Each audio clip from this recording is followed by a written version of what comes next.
So I feel like right now in Japan, the younger generation is kind of, and just also because there's the workforce is shrinking in Japan. Yeah. Also, which is connected to the decrease in population in Japan. So workers, employees, companies are dying to hire new people, younger people.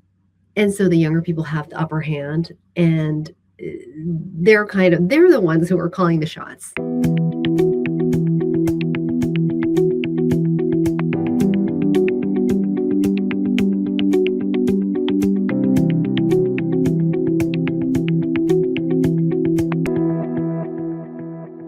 Welcome to Leadership Disrupted.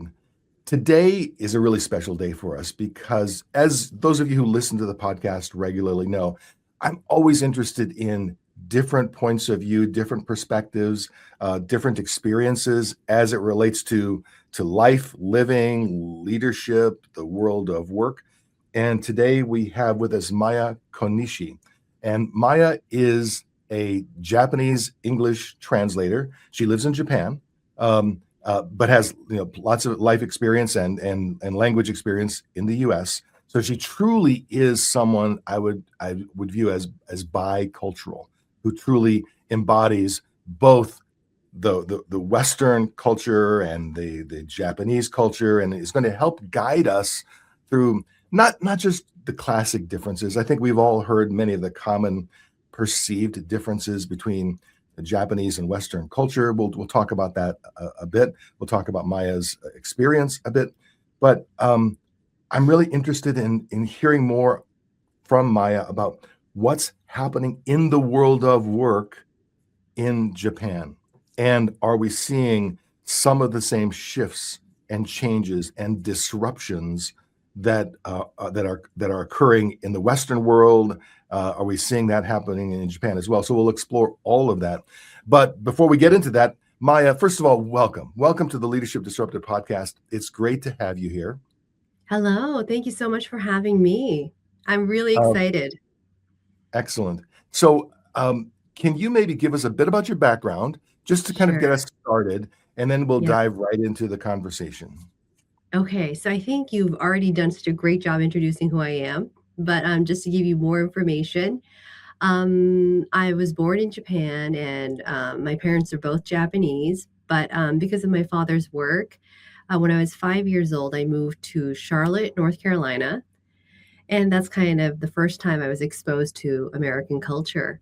And actually, afterwards, getting to know the US as a whole, I realized that, North Carolina is very Southern culture. And I think I was able to really learn about the Deep South and that kind of culture, which is really exciting. And then soon after, I moved to Indonesia, to Jakarta, also because of my father's job. And then there, I went to an international school. So I met people from just all over the world. So I realized that there's more to the world than just the US and Japan, and that there are many, many countries and cultures out there. And then I kind of from there just kind of going back between the US and Japan. But for the past 20 years, I've been living in Japan with the mission that to help Japanese people become more global minded, and also help with their English language skills so that they have a chance to go abroad, or they're not so afraid of, going outside of Japan. Sure. So when you are, and I understand that that's your primary job, for lack of a better word, your primary career Yeah. is right now helping Japanese citizens acquire capabilities with the English language and the Mhm. Western culture, and be Mhm. less intimidated about traveling Mhm. to the West. Uh, Mhm. but I know that you're also kind of looking to expand beyond that to actually help Westerners, deepen their understanding of the East, and Right. whether they are traveling to Japan Mhm. or simply Mhm. engaging with Japanese business people or Japanese Mhm. colleagues. I know, for example, prior to about 5 years ago, I worked for General Electric for over a decade, and I had many colleagues in Japan. I had colleagues around the world, and most of my engagement was virtual with them. Uh, But it would have been very helpful to have someone somewhat guide me through what the differences between behaviors, expectations, habits, mhm. communication protocols, um, language. I'm going to guess is just the beginning. Language is just the foundation. Right. Once you have that that fluency with the language, then the real work must start to understand all of the other variances. But that's my assumption. Um, Mhm, why don't you tell me when you are helping someone in Japan uh, mhm, master the English language? mhm, What do you do beyond the language itself? How do you help them understand the culture that they're about to visit? mhm. So since my clients or students are all professionals working, I try to make sure that they maximize the learning experience and I guess kind of make sure that they can go and start negotiating or start discussing with their counterparts. So one of the things I try to focus on is stop because Japanese people love to continue to study English. And I say study because it's a whole, curriculum and there's so much, because Japanese people just are very conscious about their English skills. Hmm. So they love to learn new vocabulary words. They love to test themselves in, TOEFL and TOEIC, and there's so many examinations for that. And I tell them that at some point you have to start using the language in order to actually make use of what you're learning. Um, but I think for Japanese people, they want perfection before they can start moving or they can start taking action. Hmm. So I try to break down those barriers and try to boost their confidence and also tell them I do explain that in like a global leadership setting, it's more important that you are overt and that you actually say what's on your mind rather than kind of hoping that someone will understand, which is very common in Japan. Hmm. But I think, as you mentioned in the beginning, I try not to focus so much on the differences of the cultures and tell them, definitely not explain what protocols there are and this is how you have to do this, but rather kind of expanding their horizons and saying, you go out and watch like American movies or listen to American songs and you feel the culture for yourself and experience what's out there. And I'm just like the first person who's going to push you, but I don't want to, give you information and um, especially like wrong or, because it's just my Yeah. perspective. I feel like everybody has to experience it for themselves. And human beings are so complex. You Right. can say to someone, and they'll believe you, well, Westerners are like this. Hmm. It won't take them long if whether they're living in North Carolina or Kansas or New York or California, it won't be long before they run into some Westerners who are not like that. In fact, who Right. are the exact opposite of whatever it was that Right. you said, which for a very studious person who wants to get it Mm. right, that Uh-huh. can be very challenging because Right. in many cases, there is no like one right. Exactly. I agree. Do you find that once uh, native Japanese citizens come to the US, do they get comfortable relatively quickly, or like do they acclimate relatively quickly, Mhm. or is it a long process? I think there are 2 camps of people. One who's like, "Yes, this is what I was looking for, like, this is my calling, I feel so comfortable." And then the other half is just like, "This is way out of, my league and just not me." And they would rather prefer living in Japan. So I think it Uh, really depends. Yeah. I do find myself watching a fair number of American Japanese movies or American movies about Japan. And I don't even want to ask because I'm sure the majority of them, they may get the geography right, but in terms of the actual, culture and behaviors, Mm. um, I'm sure like the movies, like Hollywood, it's not meant to be literally true. It's meant to be an interpretation of Right. what's true. Mhm. Um, Tell me about workers in Japan, and by Yeah. workers I mean employees in general, Mhm. whether it's younger generations or mid generations. Um, Mhm. is Are employee expectations of their career, of the work environment, are those expectations shifting? And I'm not trying to put an answer in your mind. I'm Right. I know that in the US, for Mhm. example, there is a Mhm. rising sense of frustration with the Mm. system, Okay. frustration with how things are working. Um, Decades ago, there was a sense that, hey, if I just did my part, if I just did my job, if I kept my head down, did a good job, I would get my promotion, then the next promotion, then my life would get better and better if I Mm. worked hard in the system. Mhm. And while that's still true today for a small number of people, Mhm. or a shrinking number of people, I think Mhm. broadly speaking, most US employees feel like, hey, the system is not working for me. The system is Mm. working for them. System's working for the elites. And they're becoming more frustrated and more willing to express that frustration. And Okay. what I say to leaders today is Mhm. just because it's not being expressed to you does not mean you can ignore it.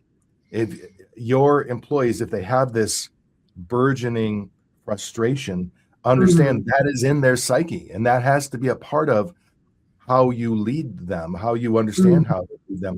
So that's my sense of the US. Um, Mhm. how would you describe the working culture within Japan Yeah. today? I just wanted to clarify, when you say frustration, it's frustration towards, like, pay or frustration towards, like, work hours or Everything, everything. everything? I'll Wow. take a moment and I will channel. I'll channel them. The whole thing sucks. The whole system sucks. There are the elites who go to the right schools. They go, Uh-huh. they know the right people. They Uh-huh. have this gilded ladder that they climb. But Uh-huh. broadly speaking, for the majority of us, it's not a fair game. It's not a Uh-huh. fair system. And I can work and work and work. And I'm speaking of them now, Uh-huh. for the first generation in dozens of, or at least in a long time, I don't think my life is going to be better than my parents' life. Right, My right, my okay. great grandparents, my grandparents, my parents, generation after generation, people worked and their lives got better and better and better. I do not believe that's going to be true of me. And Mm, combination of AI. That's add right. AI to income disparity, to complexity of work. Work is faster.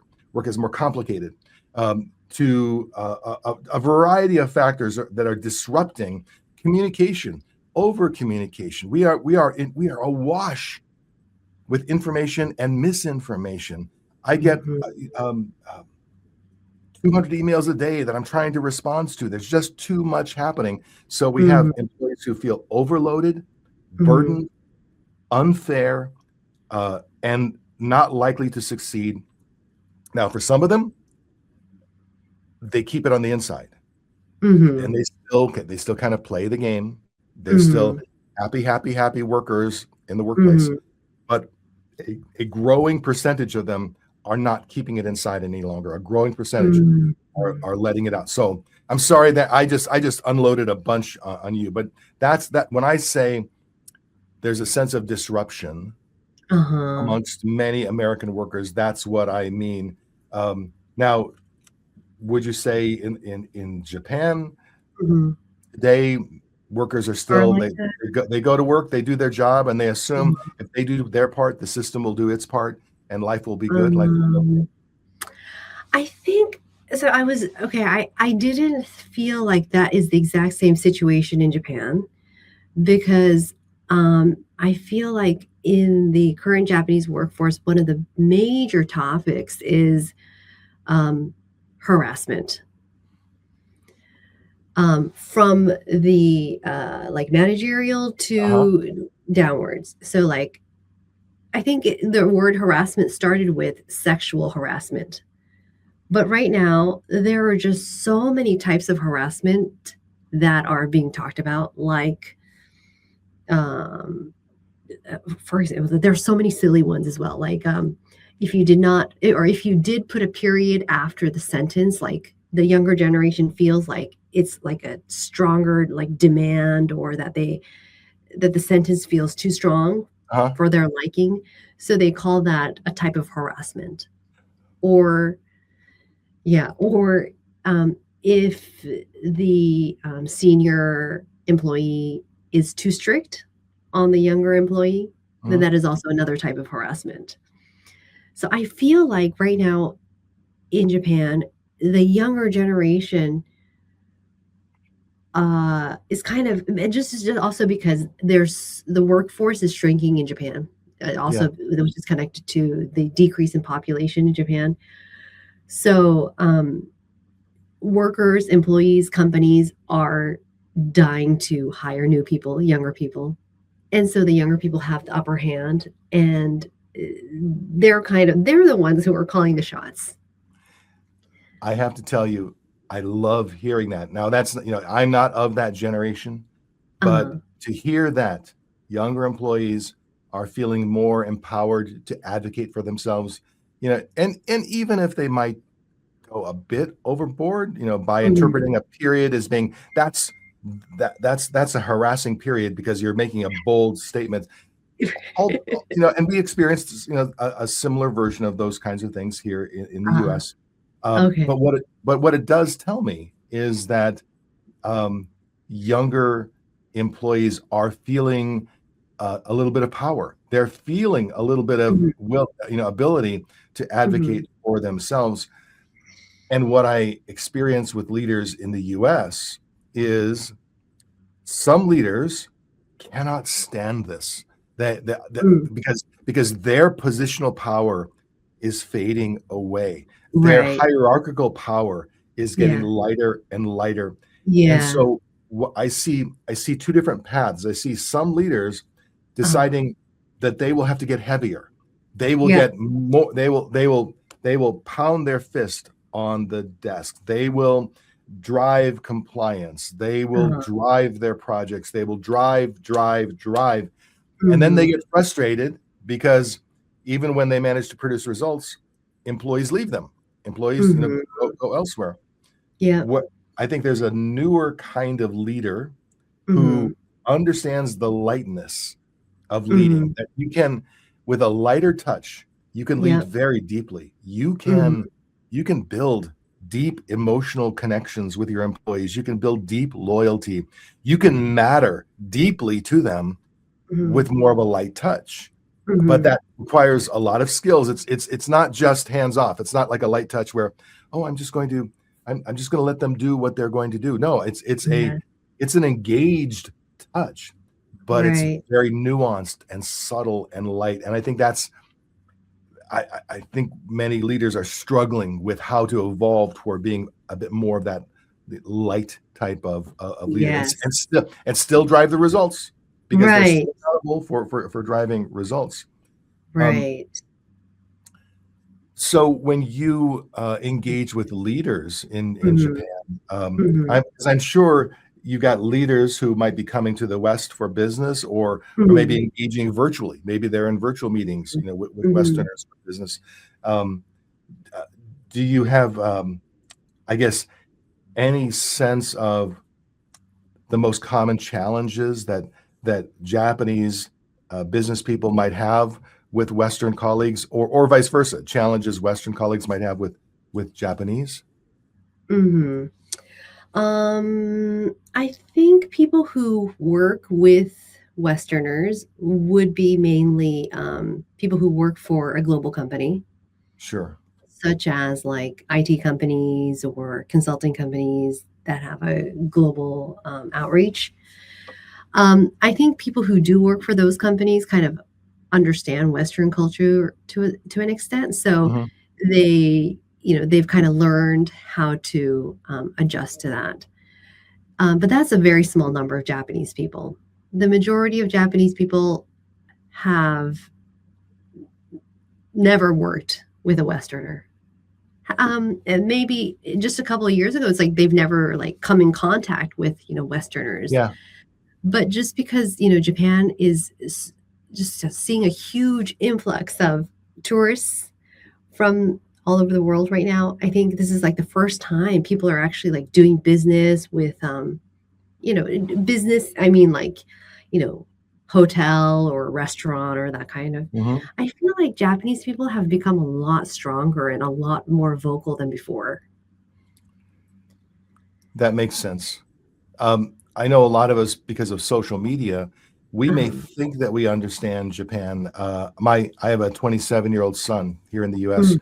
who is his dream is to travel to live in Japan, and he has Oh, said it in order to live in Japan, he has to have a tangible skill like translation or teaching uh-huh. English or something to that effect. But for him, the big draw is because of the contracting Japanese population. He said housing costs are very reasonable, and his goal is Uh, to. Now, I don't know that this is going to actually happen. He's just articulated this goal because of some sure. things he saw on social media, where he Yeah. could, in fact, get a job and buy a very nice Japanese house for a Hmm. reasonable price.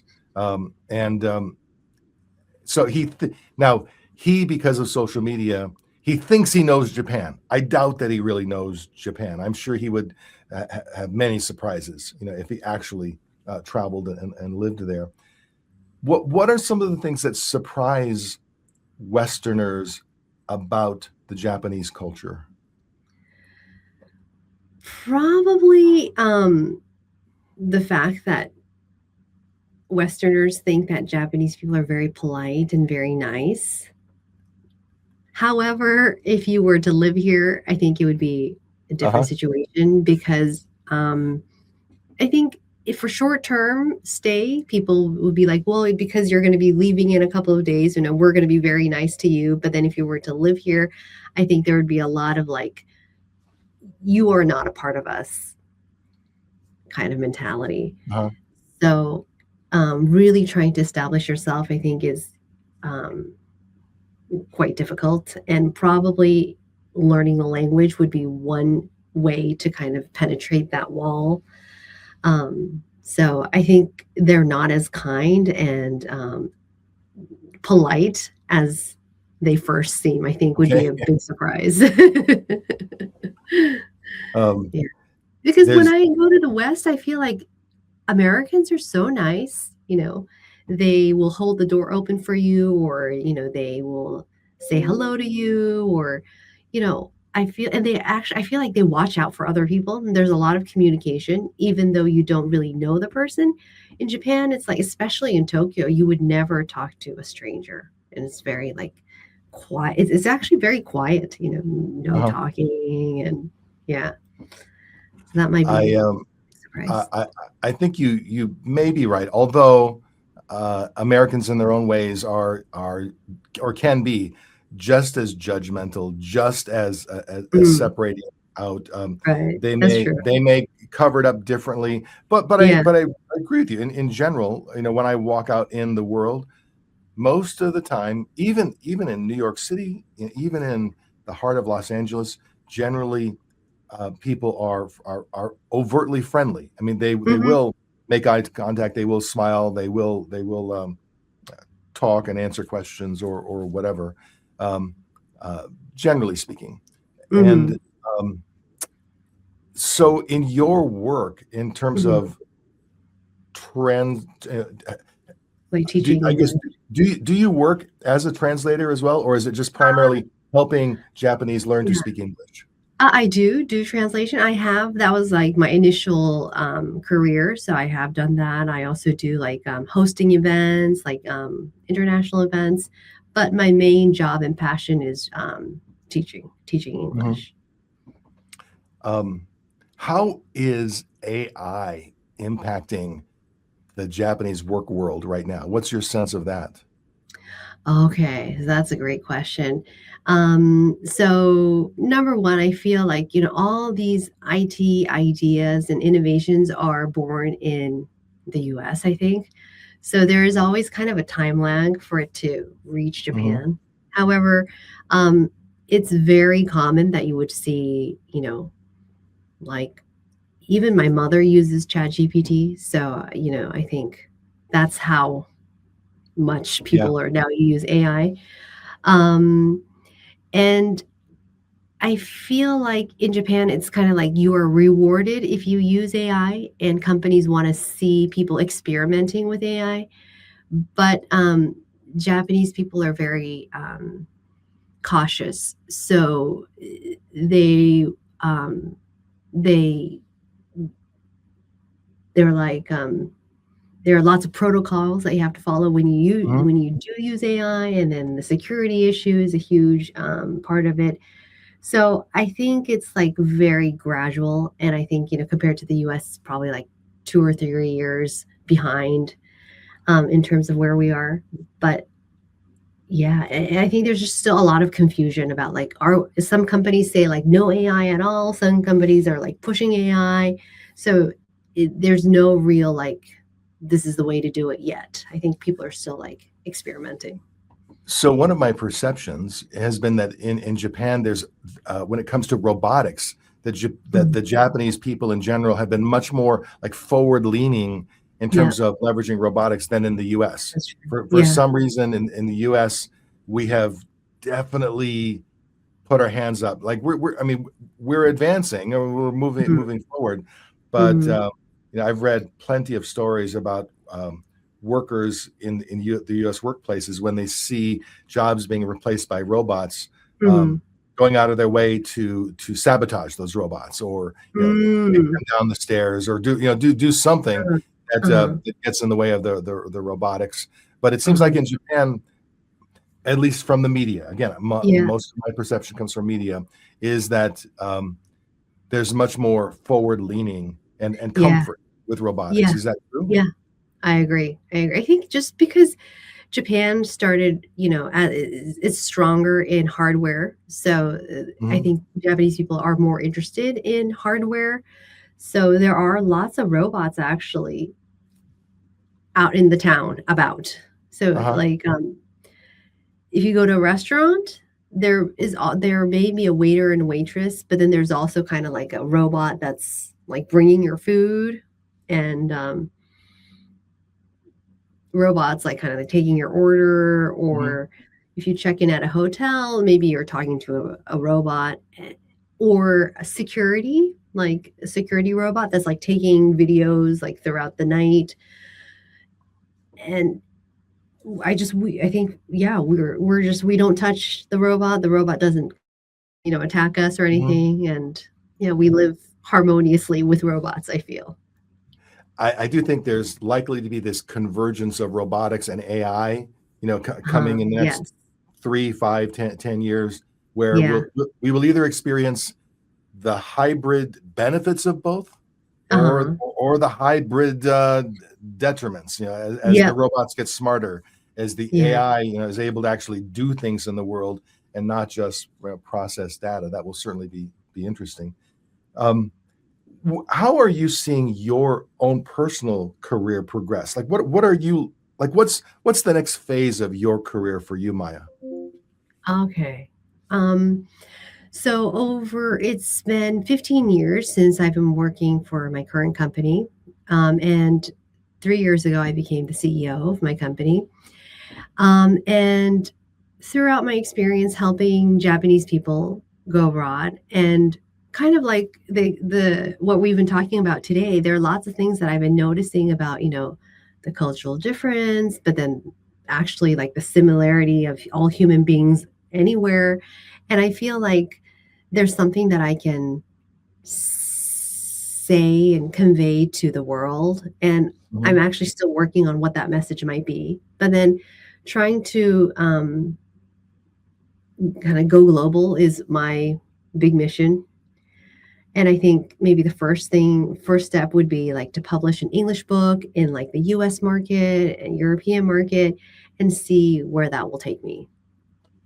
Well, and you do have a book titled Becoming CEO, and Mhm. I will make sure that in the show notes for this episode, if people want to find your book on Amazon, or if they want to find you on LinkedIn, we'll include those links in the show notes so they can Great, definitely access that book. great. But tell us about the book, Becoming CEO. What prompted you to write it, and what's the essence of that book?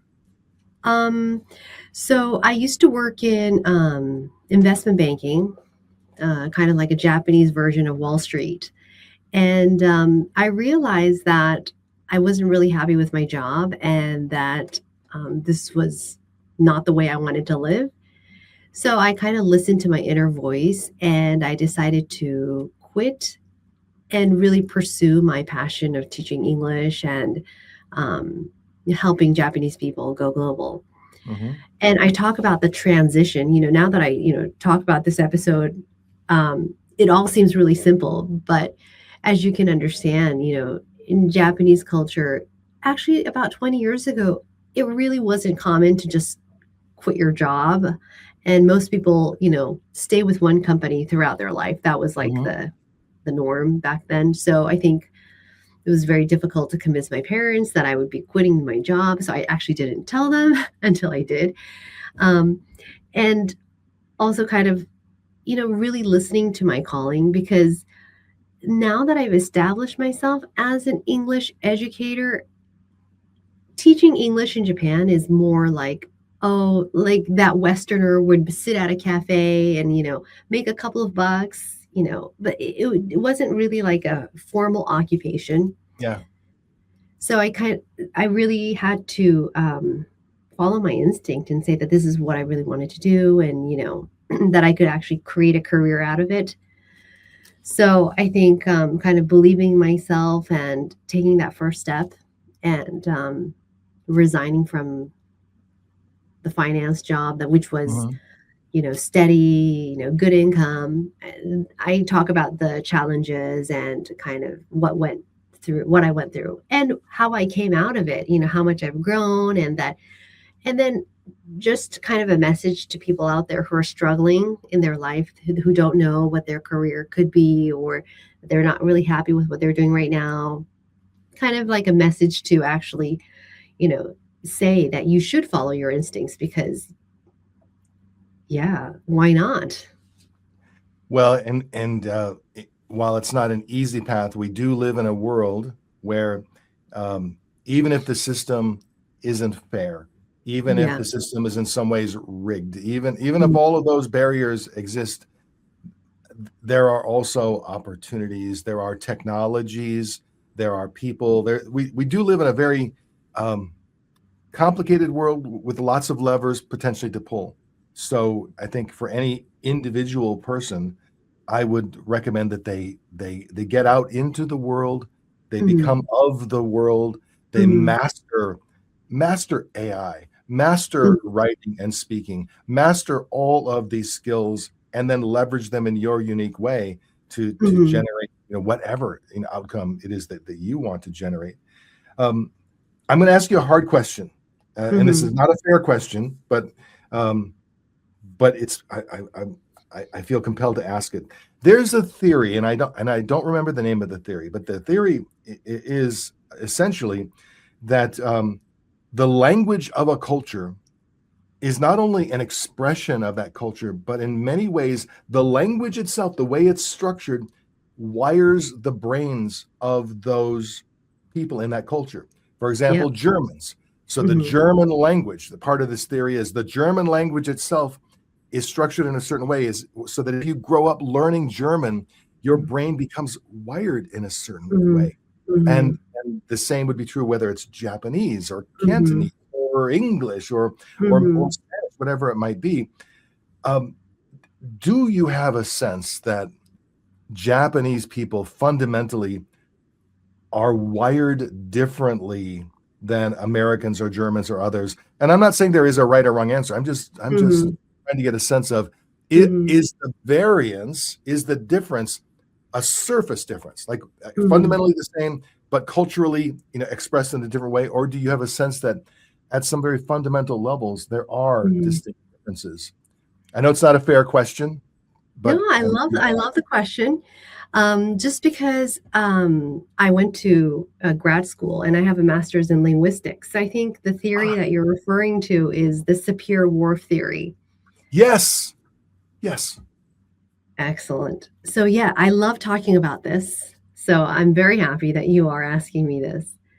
Um, and the example that we learned in linguistics is that there is a the Hopi is a language, or like in Eskimos, I think, in Hmm. Canada, and they have like 20 words for snow, like to express different kinds of snow, just because they live in such a snowy area and they get so much Yes, snow. So, I mean, I think definitely the environment you live in, which is very is going to change the way you see things and the way you think about things. So definitely, I think, it's going to shape you. But in terms of Japanese, just from what I understand, is that since the language already embeds kind of this, age difference, so it could, because there's a way of speaking called honorifics. So if I think that somebody's older than me, then I'm going to talk to them in a certain way. And if somebody is younger than me, then I'm going to talk to mhm, them in a certain way. So just in our daily conversation, I think we are always very attuned to what the age of that person is that we're talking to, the opponent. Are they older or younger? And then what is my relation to them? Are they above or below? So I think there's kind of always this hierarchical structure, which is definitely going to be wired in our brain. And I think kind of there's like an automatic response of we have to kind of obey older people. uh-huh. And whereas when I'm speaking English, I don't feel that at all. I feel more like we're all equal. And, a 5-year-old may be talking to me in the same way that I'd be talking to like a, 60-year-old. So yes, definitely. I think there is that. But as we were talking, I think human emotions and like I think all people are experiencing the world in a similar way as well. So there are definitely a lot of commonalities as human beings. But then just the language that you speak. But then there's also kind of the egg and the chicken, because the language was a part of that culture, so the Right. culture created the language, and that's why you are, programmed to speak in that language. So it kind of goes both ways, I feel. Do you have a point of view or experience with people who are older and attempting to learn a second language for the first time? Mm, Um, I've read that well, not just I've read, I've seen in my own life when my young son was mhm, learning other languages.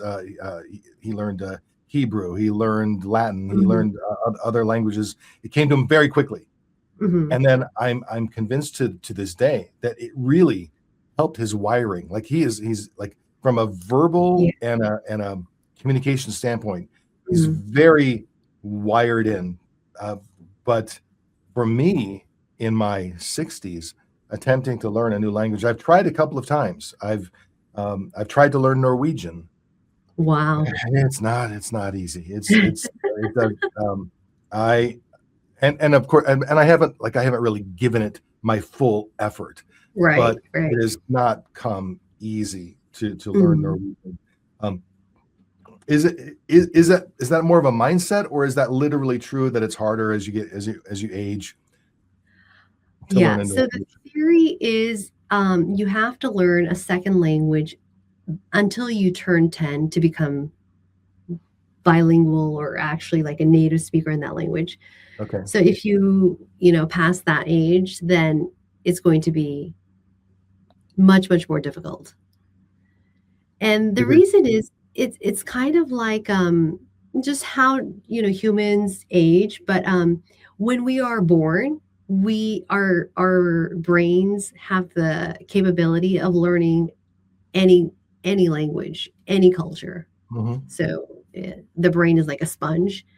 But then in order to be able to function in one language, one culture, then your brain has to kind of create like an OS for one language, which means that they have to kind of like kill out all the other potentials, Yeah.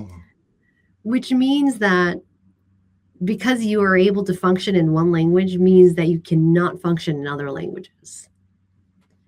And that's why it just becomes more and more difficult as you age because the one language is you're becoming better and better at speaking the one language. Well, So you it said, is no, yeah, it's not because you're old and you're not putting in enough effort, but it's just how we well, are. you said that when you were young, your family moved to North Carolina. Um, Uh-huh. when I was young, in kindergarten, and yeah, it was kindergarten, my family moved to Germany because my father was in the U.S. Army, so he was stationed in Oh, Germany. So okay. we moved there. So for 3 years, kindergarten, first grade, and second grade, Mhm. um, we lived in Germany, and we lived in a particular environment where there were not a lot of English speaking folks around where we lived. We didn't live on a base. We lived out in a village. Uh-huh. And my parents, I don't remember this, but my parents say to me, when we moved back to the US, I spoke German more fluently than I spoke English. Uh-huh. And I actually struggled the next 2 years in So- school Uh-huh. because German came very easy. That was my speaking language. And Uh-huh. but then it faded away. So it's not even a memory now. Now Right. I I I might be able to count to 10 in German, but I can't actually understand or think or Uh-huh. speak German. But But then would you have good pronunciation in German if you were to speak? Let's say you were to learn again? yeah, I think my pronunciation would be natural. Like when I hear German speakers, I track with their pronunciation. Like Ah, the cadence of it makes sense to me. So, right. um, but I don't. But I've not made any effort to Right, right, right, right. maintain it or to learn that. Um, Hmm. and the reason I tried to learn Norwegian is my heritage is Norwegian. I did a DNA test, and it Oh, okay. turns out after a DNA test, I found out that 3/4 of my genetic structure is Norwegian, and they Wow. trace it back to the Norwegian Vikings, and so that's I got kind of excited about that. I decided I was Wow. going to study the Vikings, but my Uh-huh. my uh, my method of learning Norwegian um, was to watch on Netflix Norwegian crime dramas uh, in the original language, uh, which were transcribed or closed captioned, so I could follow them. Which I found to be entertaining, but it's not a good way to learn the language. It does not really help at all. Um, so and then I tried YouTube. Then I went to YouTube, and there are lots. That's the beauty of this world that we live in. If I was dedicated to it, I could learn Norwegian because there are plenty of YouTubers who are Mhm, ready to teach an American how to mhm, learn to speak at least basic Norwegian. mhm. Um, do you travel back to the U.S. At all now, or have you for the last 20 years have you been consistently in Yeah, Japan? a couple of times, but not extensively. Just traveling for a week or Hmm. to yeah. But I do try to find opportunities to speak with people in English. Well, I would imagine, if someone is listening to this podcast and they are either planning to travel to Japan or Mhm, in any other way engage with Japanese colleagues or clients or mhm, prospective clients, and if they're looking for someone to, guide whatever evolution they have to go through to become more sensitive, more aware, mhm, possibly even to translate. I mean, depending on the mhm, on the specifics of the situation, you would be a great person for them to connect with, I would imagine. Yeah, that'd be great. So let's do this. I think this is it's been great to get to know you. I really appreciate Likewise. understanding like what you do and how you do it. And Um, what I will do is, like I said, I'll make sure for those of you who are watching and listening, if you want to get a hold of Maya, you'll be able to just go to the show notes. And Maya, I appreciate your time. This has been wonderful. no, it was. I had so much fun. Thank you so much. So And have a just go ahead. if your son ever needs anything in terms of starting his B&B or his lodge in Japan, please let me know. Yeah. So as you know, so thank you. I'm just going to say thank you. I appreciate that. We will see to what degree that actually Right. becomes anything close to a reality. What I've said to him is, step one, learn Japanese. If you can't do that, the rest of it doesn't really work. And so that's my indicator of seriousness. Like, Right, okay, you right. learn Japanese, fantastic. Then, and if not, then not so much. But All right. um, I oh, I know as I hang up, there are going to be lots of questions that come to my mind. But this has been great. I again appreciate your time, and I'm sure Thank we'll you. talk again sometime in the future. Sure.